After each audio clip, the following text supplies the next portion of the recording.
So.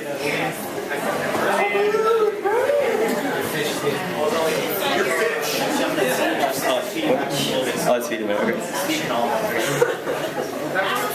Hello. Thanks for doing this, Jeff. And that's like a really awesome, it's a really awesome literary journal. It's really nice. Anyway, and this mask is awesome too. This is called The Room. The girl calls to the boy, "Come over here."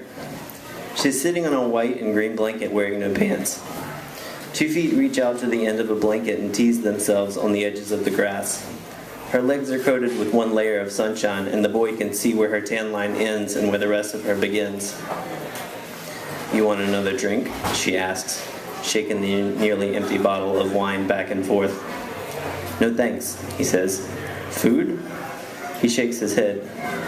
"Well then, what did you come over here for?" "I came over here because you told me to," he says. "I see. And you were expecting some kind of reward?" "That would be nice," the boy says. "Come here," she says again. The boy inches closer and drops down on his knees. He wraps his arm around her flank and buries his face in her stomach. She eases down on the ground until she is level with him and kisses him hard on the mouth. His hands dive down on her, pushing and pulling. She says something, but he's not sure what. Then they are rolling around on the blanket. He's on top of her, pressing and thrusting. She says something again, and this time he understands. "Don't stop."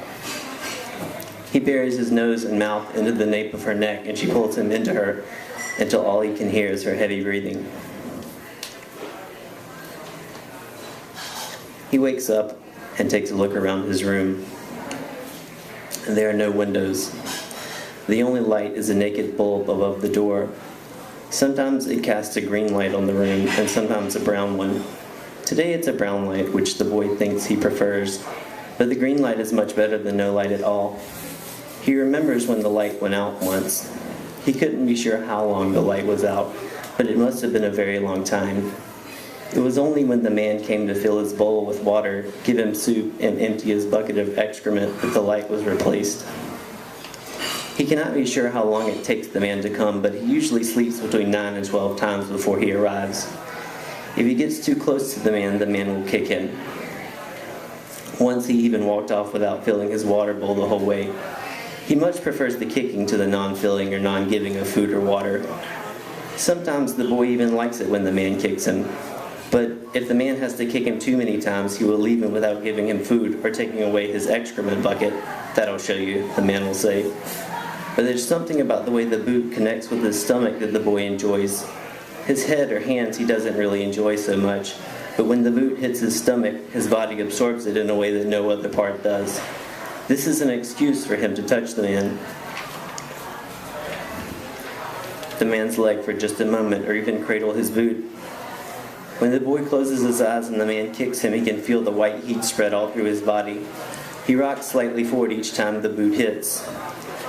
The boy has tried producing a similar feeling against the wall, but it is much more difficult to run one's stomach into a wall than you might think. And besides, the wall is cold and damp. The man's boot is warm and smells like leather. The boy is sad sometimes because he wishes that the man would bend over and pat him on the head like his father used to do. Then maybe the man would see that the boy is not so bad after all.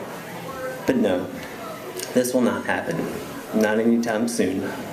These things take time, the boy thinks, and perhaps after a few more visits, the man may begin to realize it. Thank you.